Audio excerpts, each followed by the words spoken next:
नमस्कार, मी शुभांगी पंडित.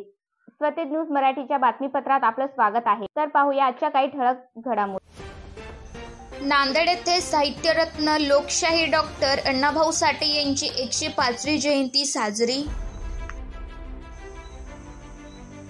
आज दिनांक 1 ऑगस्ट 2025 रोजी नांदेड येथे लोकशाही अण्णाभाऊ साठे यांची जयंती साजरी करण्यासाठी नांदेड जिल्ह्यातील सर्व समाज बांधव येत असतात व या जयंतीनिमित्ताने अन्नदान देखील वाटप करण्यात येते.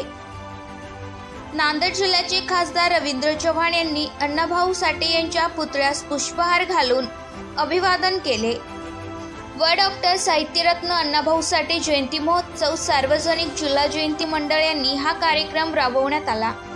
यामध्ये खासदार रवींद्र चव्हाण व मान्यवरांचे स्वागत देखील केले व तसेच गुणवंत विद्यार्थ्यांना पुस्तक, मेडल, ट्रॉफी देऊन सत्कार करण्यात आले. यामध्ये खासदार रवींद्र चव्हाण यांनी डॉक्टर साहित्यरत्न अण्णाभाऊ साठे यांच्या जीवनावर मोलाचे मार्गदर्शन देखील केले. डॉक्टर लोकशाही अण्णाभाऊ साठे ची 105वी जयंती आहे. साहित्यरत्न डॉक्टर लोकशाही अण्णाभाऊ साठे यांना सकल मातंग समाज महाराष्ट्राच्या वतीने मी विनम्र अभिवादन करतो आणि महाराष्ट्रातील समस्त मातंग समाजाला, माझ्या बंधूंना, भगिनींना अण्णाभाऊच्या जयंतीच्या हार्दिक शुभेच्छा. संदेश असा आहे की गेली 3-4 वर्ष सकल मातंग समाजाच्या माध्यमातून महाराष्ट्रभर एक प्रामाणिक कार्यकर्त्याच्या टीमनी मातंग समाजाच्यासाठी, त्यांच्या विकासाच्यासाठी, त्यांच्या प्रगतीच्यासाठी अत्यंत आवश्यक असलेल्या बाबी म्हणजे आरटीची निर्मिती असेल आणि अनुसूचित जातीच्या आरक्षणाचं वर्गीकरण असेल, या 2 मुद्द्यावर आंदोलन उभं केलं. महाराष्ट्रातल्या तमाम समाजांनी या सकल मातंग समाजावर भरभरून प्रेम केलं, विश्वास दाखवला आणि 2-3 आंदोलनं जी झाली ती प्रचंड यशस्वी झाली आणि त्या यशस्वी झालेल्या आंदोलनाचा परिणाम शासनावर झाला आणि शासनाने त्याची दखल घेत मागच्याच वर्षी 1 ऑगस्ट 2004ला आरटीची निर्मिती करून आरटीच्या कार्यालयाचं उद्घाटन केलं आणि या 1 वर्षात आरटीचं कार्यालय पूर्णत्वाने चालू झालेलं आहे.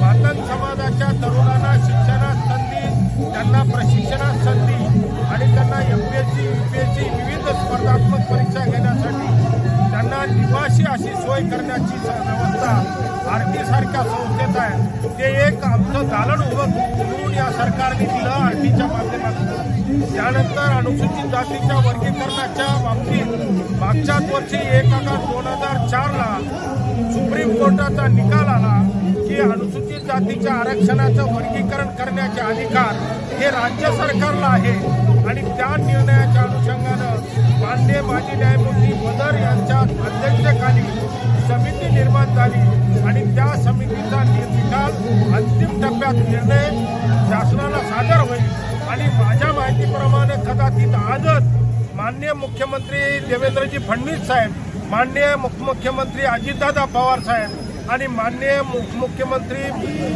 एकनाथजी शिंदे साहेब यांच्या उपस्थितीत जे महाराष्ट्रात कार्यक्रम होत आहेत, मुंबईला, पुण्याला, नागपूरला, कुठल्या तर कार्यक्रमामध्ये माननीय मुख्यमंत्री आणि माननीय उपमुख्यमंत्री वर्गीकरणाची घोषणा करण्याची शक्यता आहे. तशा पद्धतीनं सकल मातंग समाजाच्या वतीनं आम्ही त्यांना विनंती केलेली आहे. पण ह्या ऑगस्ट महिन्यामध्ये मातंग समाजाला वर्गीकरणाचा शासन निर्णय मिळेल, अनुसूचित जातीमध्ये वर्गीकरण होईल आणि मातंग समाजाला 1871 पासून ते 2025 पर्यंत, अगोदर 71 ते 52 पर्यंत गुन्हेगारी जमात म्हणून त्यांना शिक्षणाची संधी दिली नाही, कुठली संधी दिली नाही, तर त्यांना विकासाची दारं वर्गीकरणातून खुले होतील एवढं मी अपेक्षा व्यक्त करतो आणि पुन्हा तमाम मातंग समाजाला शुभेच्छा देतो.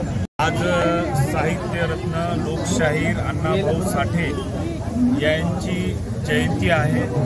अण्णाभाऊ साठे यांनी त्यांचं सर्व आयुष्य समाजाला या ठिकाणी पुढे नेण्याचं काम आपल्या कादंबरी असेल, लेखणीच्या माध्यमातून त्या ठिकाणी केलेलं आहे आणि पृथ्वी हे सर्व वंचितांच्या हितावर या ठिकाणी बसलेली आहे असं संदेश देणारे साहित्यरत्न अण्णाभाऊ साठे यांची जयंती आज मोठ्या उत्साहामध्ये संपूर्ण नांदेड जिल्ह्यामध्ये साजरी होत आहे। मी सर्व तमाम जनतेला, नांदेड जिल्ह्यातील तमाम जनतेला साहित्यरत्न लोकशाहीर अण्णाभाऊ साठे यांच्या जयंतीनिमित्त हार्दिक शुभेच्छा।